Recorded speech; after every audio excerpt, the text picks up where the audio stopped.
Hi, my name is Karen Fuentes, and for this week's module number 8, social change, we were assigned to do a video in regards of some of the questions that were asked below on the assignment.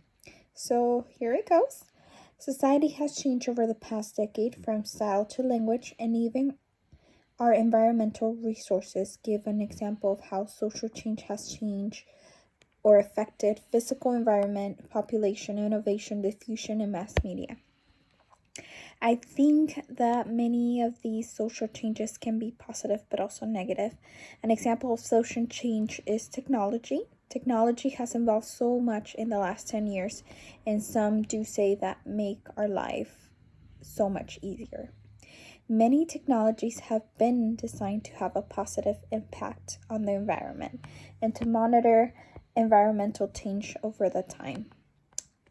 Some technologies can reduce the negative impacts of the other technologies. In finding balance between technological development and environmental protection, a principle that should be attempted when possible is to find sustainable solutions.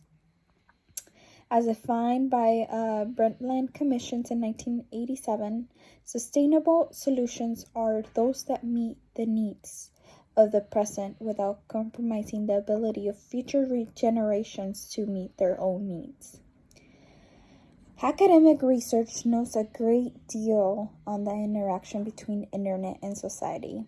On the basis of research conducted in cultural and institutional contexts. Any process of major technological changes create its own mythology, in part because it comes into practice before scientists can assess it, if it's effective, and the implications. So there's always a gap between social change and the understanding.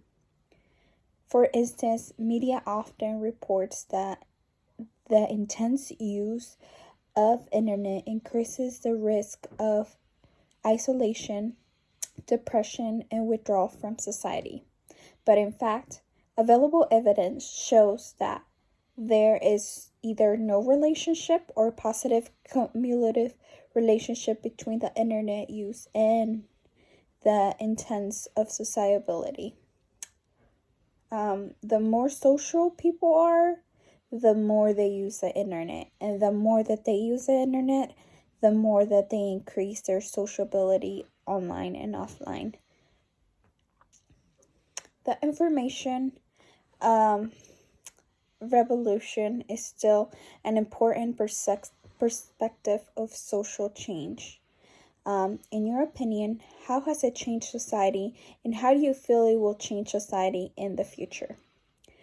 The information revolution is a period of change that has changed significantly the lives of people. Computer technology is the root of this change. The information revolution led us to the age of the internet, in which communication networks play a big role in delivering massive amounts of data. I think that it has changed it in many ways, not only positive but negative. I know that thanks to technology, I'm able to communicate with my family in other countries. How has modernization changed many underdeveloped nations? Modernization is a process of adapting something to modern needs or habits. The economies of underdeveloped nations that were able to diversify their production into a higher value manufacturing grew at consistently higher rates than countries that remain heavily dependent on natural resources. So as we can see, if we use modernization, our consistently higher rates of growing in their activities. What are the types of social movements that have occurred in history? When and why did they occur? Social movements are alliances of people that connect through shared interests in either instigating or stopping social change. There are different types of social movement.